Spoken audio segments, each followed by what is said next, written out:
Hey, what up everybody? This is Stevie Breach coming to you. I think everybody knows that along with my WrestleMania 30 videos, one of the big things that I was going to knock out this week was basically meeting Hulk Hogan.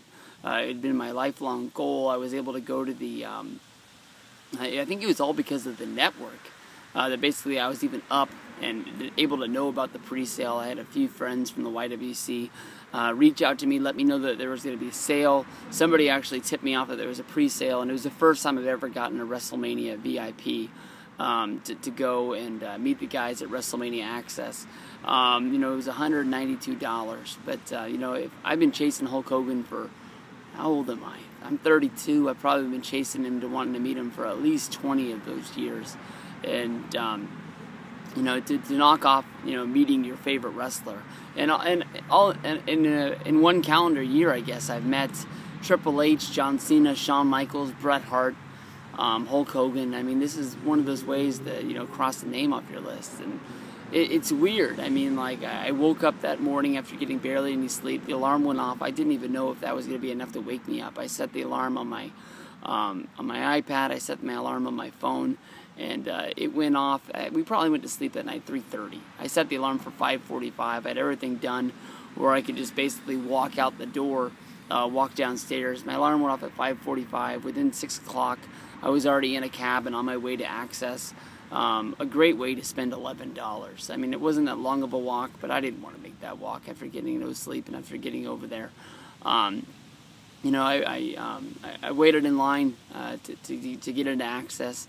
I didn't want to meet Hogan first because I didn't think Hogan would be one of the first guys to come out. But little to my surprise, Hogan was the first guy to come out for the VIP. And from where I was in line. I think it ended up being El Torito and not the Luchadors, whatever those guys are, Epico and Primo. They'll always beat that name to me. You could hear just the loud effects of everybody cheering for Hulk Hogan, the amount of people just waiting over there to try to take a picture of the guy, the people that were actually waiting in the VIP line. Hogan was over big time. I mean, anytime you can even see Hogan anywhere, that's a really, really big deal.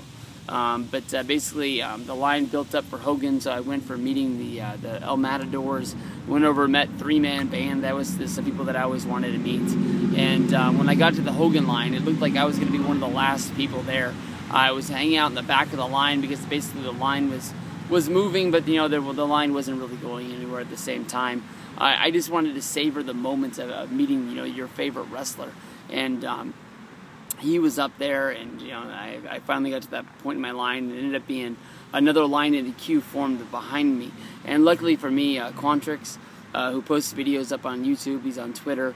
You guys can go check him out. He was in line. I had met him before at WrestleMania, and I asked him if he would film it for me because I knew that it was something that I was always going to want to remember for the rest of my life. Just being able to meet your hero. I mean, there's no really way that I can really stress this. And as I walked up onto the stage, they do a whole lot of things. They cross your name, or they cross your bracelet out to make sure that you can't go through and meet him again. They hand you this book, so you're trying to put this book away. You're trying to get ready to meet Hogan. You have to hand your item off to somebody who takes it to Hulk before you even get on the stage. At the same time, Jimmy Hart was standing there, so I was trying to get Jimmy to sign this Memphis Heat documentary for me. Really great documentary to go check out. It's pretty easy to order off of High Spots or RF Video. It's even available on Amazon if you go check it out over there. But a really great documentary on Memphis wrestling. He plays a really big part in it, and they don't really make it look that way. But when Jimmy Hart signs his deal to go work for the WWF, they sort of said that was the day that Memphis was pretty much done. That they were losing a big star, just in the manager being Jimmy Hart. He signed that for me. Immediately I turn over, and there's Hulk, and he's looking at me, and it's, Hulk's a big dude. And I immediately, like, my eyes, I was looking at him like I was an 8-year-old kid. He just towered over me. I just couldn't believe. And you look at his face does look older than the Hulk that I was, but you look into the eyes, and that's the gateway to the soul of somebody. And they were just with that crystal blue color. I mean, it's not like, I'm not going to say I was in love with the man, but I was captivated. I was just like, wow, there he is. This is what I've been waiting for. And he stuck his hand out and he said, "How you doing, brother?" And immediately I was like, I'm not settling for this. I just hugged the shit out of him. I mean, I told them I've been waiting for this moment, my whole life, and I was a huge Hulkamaniac. There were so many things I wanted to do. I knew that I wasn't going to be able to say everything that I wanted to say today. I almost wrote him like this letter, as bad as that sounds, just telling him, that I was one of those people who I wrote him a note. I told him to get well soon when he got crushed by the earthquake, setting up SummerSlam, where he can go off and make Suburban Commando. And I love that guy. He is my hero by far. I mean, he asked me what my name was, where I was from. He told me all the memories he could think of from Arca Arena, and I just hugged him again. I don't even remember him signing my poster. The poster ended up getting signed. When I look at the video, it's only a minute and a half long, but I swear to God, it was worth every dollar that I spent. It felt like I was up there for an hour, and it's almost like the time you're waiting in line. I really thought that I was gonna cry. There was one point when I got to that point when you're in the last line and you're like behind the camera person and you're looking right at him. You're like 5 feet from the guy. That's the moment that I thought I was almost gonna cry. That was as close. I could feel it in my nose. I could feel it in my face. My lungs got real weird feeling.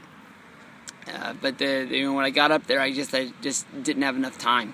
But that is my hero. I will always remember meeting Hulk Hogan at WrestleMania 30 and knocking that off my list, because he is the biggest piece of wrestling history to me. As much as I love Triple H, and I know that every time he has a match, I'm going to get my money's worth, I don't think that WWF would be as big, pro wrestling would be as big, Vince McMahon, WrestleMania, none of this would have gotten to the point that it's at if it wasn't for those early years of Hulk Hogan. Maybe like WrestleManias 1 through 7, maybe even 8, if you give him that one. But huge moments in wrestling history. Hulk Hogan, thank you very much. I give it a big old huge bicep for you, because you're the man. Oh, good God. Hogan, thank you very much. I appreciate it.